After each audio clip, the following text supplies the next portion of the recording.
Not even 24 hours, huh? It didn't take even 24 hours for the machinery to get going again, to get oiled up again, with the same role he has always had. After the continuation of Checo and Red Bull is announced, at least until the end of the year, a piece of news came out that left us all surprised, right? Especially those who don't know which media outlets to trust or not. Did Liberty Media intervene in a crucial, significant way to save Checo Pérez? Is this true? Well, for now, what we have to believe? Nah. Mainly, it's the timeline, what happened. And that's what I'm going to try to do. In a week, we probably won't remember what happened today. And that is precisely something negative, something the media plays with. It's important, lay the cards on the table to find out, to see what to expect. And exactly a week ago, this was published. It wasn't just published by Motorsports, it was published by the media, the synchronized opinion team. Daniel Ricciardo is Horner's favorite to replace Checo this summer. They can't even agree on this because now they say Horner is the one back in Checo and that Marko has always wanted him. Eterpo the outside, but here they told us that Horner's favorite was Ricciardo. It's this young superstar. And watch out, because Red Bull RB is also starting to prepare Liam Lawson, probably within the framework of this filming day that they have prepared for the summer, for this month of August. You all know what happened. On Monday, after the Belgian GP, the continuation of Checo Pérez in Red Bull is announced. And it catches everyone in the narrative off guard. Everyone in the narrative, the rhetoric, all those who play along with Helmut Marko.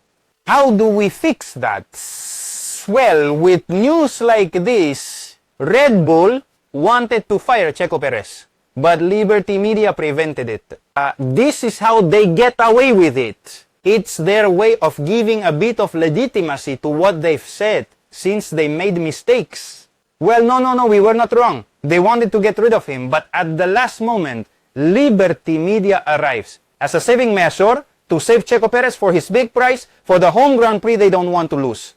If I say money, Liberty Media asked Red Bull to reconsider firing Checo Pérez because they feared a massive revenue drop for their boss. From Mexico GP, all tickets sold out, but they fear that drop in revenue supposedly. After that, Helmut Marko said the cards will be reshuffled for 2025. Lalunekante, domân că se văd pe asasinares. Right? When we read information, we always have to check the source. La popuation niceness. I think that throughout the year, those of you who have followed this channel, you've seen more or less which sources are more or less reliable. I think the Horner case toughened us all up if it was needed. But F1 Insider has not exactly proven to be a reliable media outlet. Reliable, basically, because it's a tabloid, funded with money from Helmut Marko of Red Bull for their interests, to say what they want to hear. And there's a method that's been repeated many times. And that for example, if I'm in the desert and see that last week was sunny, that yesterday was sunny, that today has been sunny, it's very likely that tomorrow will be sunny too, right?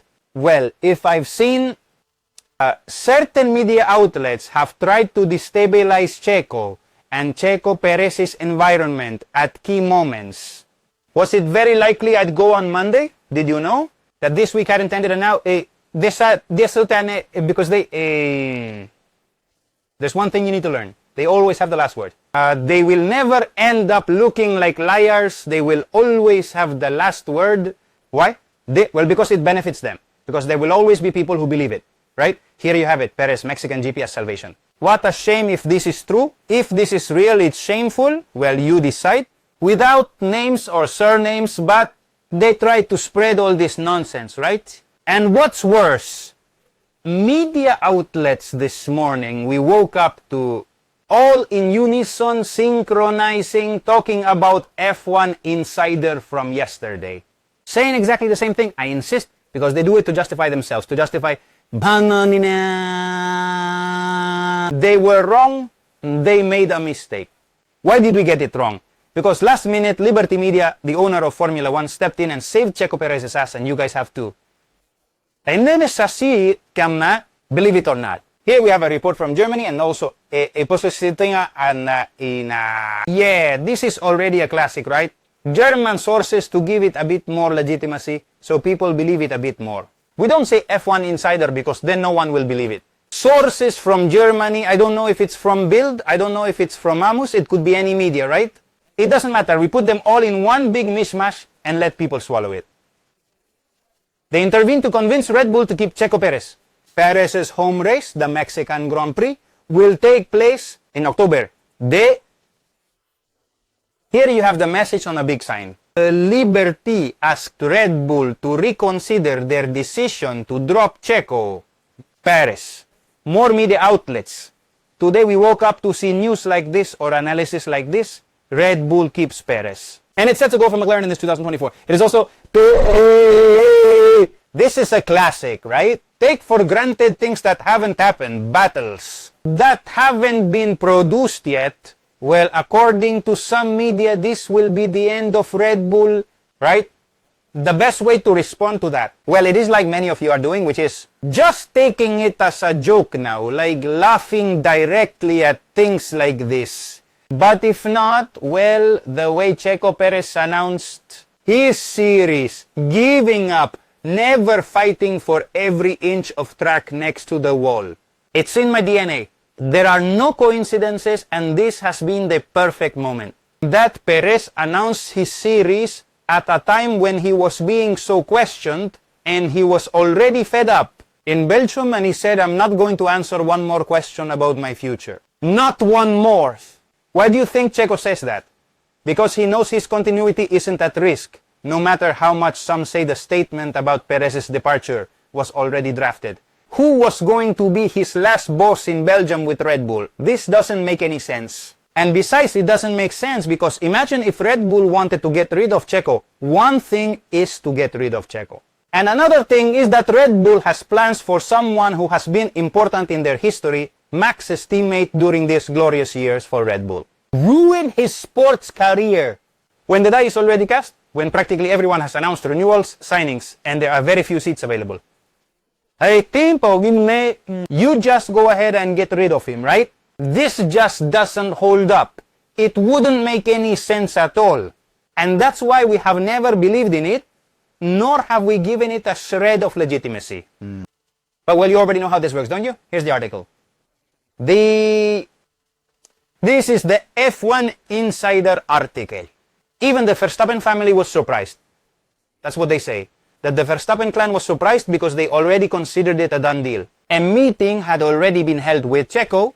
Before leaving the Belgian Grand Prix, both the team principal Christian Horner and the chief advisor German Marko made clear statements. Has Pérez left already? They had already written him off. Max Verstappen will have a new teammate in his home race in Zandvoort in the first race after the break. Summer. Here you see Sergio Pérez with mental issues is still in Red Bull, and so is the Australian Daniel Ricciardo. Finishes the season with the Junior Racing Bulls team. Well, here's the funniest part, right at this end. Here we have it. Pérez, head of Mexico as a rescue, didn't want to go into details. The background, what happened behind the scenes. Liberty Media asked Red Bull to reconsider releasing Pérez. They feared an extreme drop in revenue for the Mexican Grand Prix. Popular Czech hero next October. Marko, however, suggests the cards will be reshuffled by the year 2025.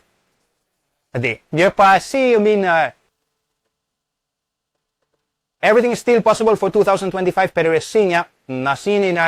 Pérez might stay, but he could also be replaced, and here they talk to us about the test. What will they do on this filming day? Lawson and Ricciardo, where it's clear that there will be important things to sort out, whether it as it in RB or according to F1 Insider, maybe something more, right? Something more. Goodbye. There's something important about all this, and we have seen how some media outlets have tried to legitimize their failed speech with this news that really saved their asses, right? On Monday, they write to me, and I'm not exaggerating, on Instagram, no less than 50 people, they differed. Hey, how come it's not Checo's last GP with Red Bull if he's saying it because of you? That everything is already signed. That the statement is drafted, that it's ready, they are going to announce it already. That it's done. That Checo is leaving Red Bull. That very same day, we had information from Miguel Portillo. More and more publications are covering what happened. This is what Miguel Portillo wrote today after the Film Insider situation. I tried to explain what is decided by what could happen on Checo's side, or suddenly by this unexpected, referring to Liberty Media. I believe it costs nothing, and I don't say this for Miguel Portillo, I say it for any journalist, in this case, a serious journalist like him. Yup, if we are wrong, the best we can do is acknowledge our mistake, and I will be the first to make mistakes. And any self-respecting journalist, because even the best scribes make mistakes. So, if you know me, if you make a mistake, the best thing is to acknowledge it, and that's it. Don't desperately try to find justifications for your mistake, because I think you look worse by not admitting it at first. Okay, I had this information. They had said this. I don't know Portillo's information, but I respect that he has his information as a journalist. He has delivered for us. Okay, alright. So that's it. We admit it. It can happen to anyone. None of us here are smarter than anyone else or think that we are. This could happen to anyone. But instead, you take cover, not in just any media, but in this Paskin Proselmut Marko, to try to make sense of everything, to try to look good and organize your ideas, so that everything has some kind of meaning. Well, I don't know, to me it seems that this is the decision, from my humble point of view, the wrong decision. How did people take it? Well, like this. Red Bull wanted to fire Checo and Fernando Alonso stopped it. The Spaniard asked Red Bull to reconsider firing Pérez, explaining that he's awesome, such a great driver. After this, Helmut Marko said the cards will be reshuffled for 2025. Sai?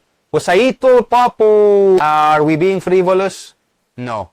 Basically, reality is stranger than fiction. And when this happens, in the end, what you need to do is take it all as a joke. Owner of Red Bull, owner of Telmex, owner of Liberty Media, owner of Formula 1, Checo Pérez. Here he is, right? I'm convinced the first one to find it amusing is Checo himself. I'm absolutely sure of it. This one is also very good, completely official. Daniel Ricciardo now wears Red Bull colors. Today, Tuesday, this photo was taken. Daniel Ricciardo dressed in Red Bull gear with Christian Horner. Uzwi Motor would already have a contract signed until the end of 2028. Well, let's see. I think this is a reflection for you all. Once again, separate the wheat from the chaff and understand what's important. I think we've done an exercise here. Nostoku awesomeness has been educational in that sense throughout the season. Those who have followed this channel, and we have explained to you all the crazy things that F1 Insider has published. It's about time we stop believing what Full Insider says. It's about time. Why? Could we do a recap here of everything they've said this year with the Horner case? They've really outdone themselves. If this outlet had any legitimacy, what? Rock bottom. That's why I choose what I want to believe. And in this case, I choose don't fool me. And you guys, the question I have for you is, do you believe this information from F1 Insider?